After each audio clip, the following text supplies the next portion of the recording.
高达史上最大人间悲剧，机动战士高达 The Origin 设定和剧情解说第7集激战卢姆会战上。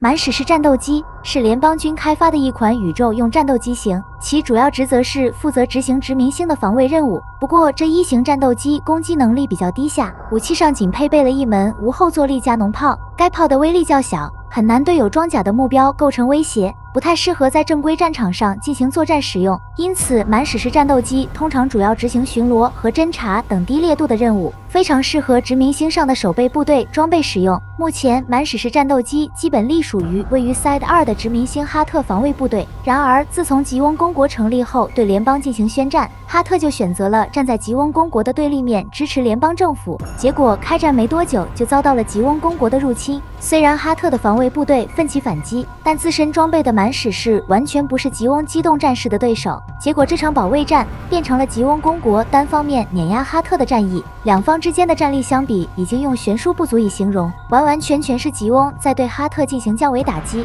基本上哈特的防卫部队直到全军覆没都未能发起一次有效反击。参与了这一场战役的兰巴拉尔中校也感叹道，这场战役不是战争而是屠杀，哈特的抵抗几乎不值得一提，这比兰巴拉尔之前在月球上参与的史密斯海那场战斗，比遭到全军覆没的联邦军铁骑中队，哈特现在的遭遇远比联邦军铁骑中队要来的凄惨。而在这里需要补充的是，在月球史密斯海这场战斗中，联邦军使用的型号为 FF-1F 的史诗战斗机是满史诗战斗机改进之前的形态，该型战斗机隶属于联邦军，主要部署在月面都市冯布朗使用。可以看到，联邦军的史诗与哈特的满史诗在造型上没有太大差别，其主要区别的地方除了多了跟直升机一样的起落架之外，在机体腹部装备的武器也有所不同。史诗战斗机装备的是加特林机炮，射速极快且威力要更强一些，但仍不足以对付吉翁的机动战士，加上自身没有装甲提供防护，很容易就被吉翁的机动战士反手直接击破。所以史诗战斗机的定位也是用于巡逻侦察的辅助机型，一般不承担主力作战任务。而且为了发挥多用途的功能，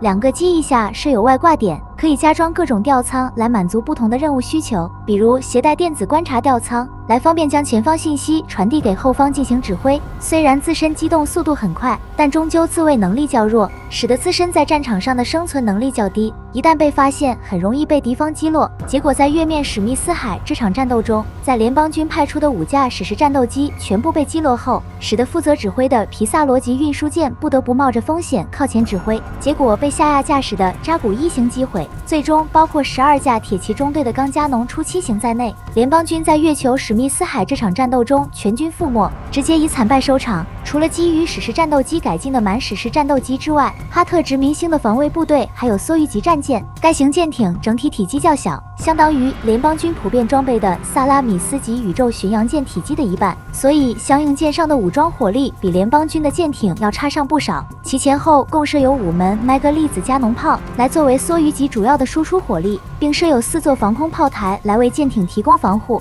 火力虽然不算强大，但用于打击宇宙用战斗机已经足够。对于不需要为战争准备的哈特防卫部队而言，满史诗战斗机和梭鱼级战舰这样的武装配置已经足够。不过很遗憾，哈特遭遇到的是使用新型机动战士的吉翁。在吉翁发动进攻了以后，哈特的抵抗没坚持多久，还未等到联邦军有所反应前来支援，梭鱼级战舰和满史诗战斗机组成的战力迅速崩溃，吉翁公国几乎不费吹灰之力就打败了哈特。尽管吉翁发动对哈特的这场战争已经对殖民星的居民造成了重大伤亡，但哈特全体上下所有人继续抵抗吉翁的意志并没有就此动摇。其首府伊菲修岛殖民星内部做好了每个角落都要与吉翁进行抵抗到底的准备。此时已经有相当多的居民拿起了武器，然后组成队伍与哈特防卫部队共同抵抗吉翁。然而吉翁并不打算进入殖民星内部展开战斗，他们在吉翁总帅基连扎比的指导下，打算利用伊菲修岛殖民星发起名为不列颠作战的计划。该计划为了达成一举打败联邦军的目的，不惜以整座伊菲修岛殖民星上所有居民的性命，在殖民星外部增加推进器，使其脱离 Side 2位置，在挪到地球的近地轨道后，砸向位于地球南美洲加布罗地下1000米的联邦军总部，由此给予联邦军重大打击，来获得战争胜利。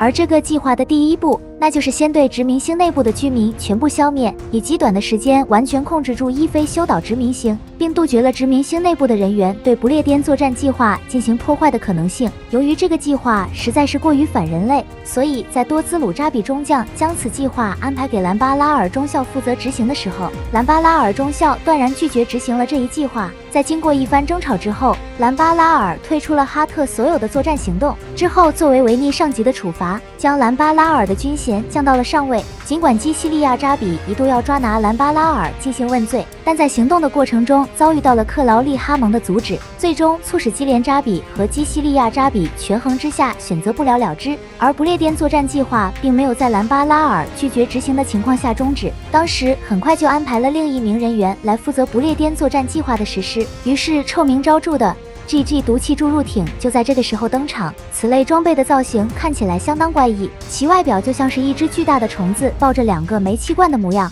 虽然看起来比较怪异，但这个运输艇并不是 GG 毒气的专用运输工具，一开始就是类似地面运输用的液体罐车定位，放在各个殖民星之间，用来负责运输各种液化气体。因此，注入艇带有跟殖民星配套的气体注入接口，只要完成管道对接，在注入艇上操作就能完成将气体注入殖民星的工作流程，所以被吉翁拿来使用，方便往殖民星内部加快注入 GG 毒气。由于注入艇不是 GG 毒气的专用运输工具，为了尽可能避免沾上毒气，操作人员需要先做好防毒措施，再进行注入作业。毕竟 GG 毒气属于是接触皮肤就会致死的神经毒气，据称其杀伤力是氰酸毒气的100倍以上。就这样，这个极其反人类的大规模杀伤性兵器，很快就让哈特首府伊菲修岛变成了一座恐怖的人间地狱。一眼望去，整座殖民星的内部，所有生灵已经全部归零，到处都是一副凄惨的景象，包括早已躲进防空设施里避难的殖民星居民，无论男女老幼，没有一个人幸免于难。没过多久，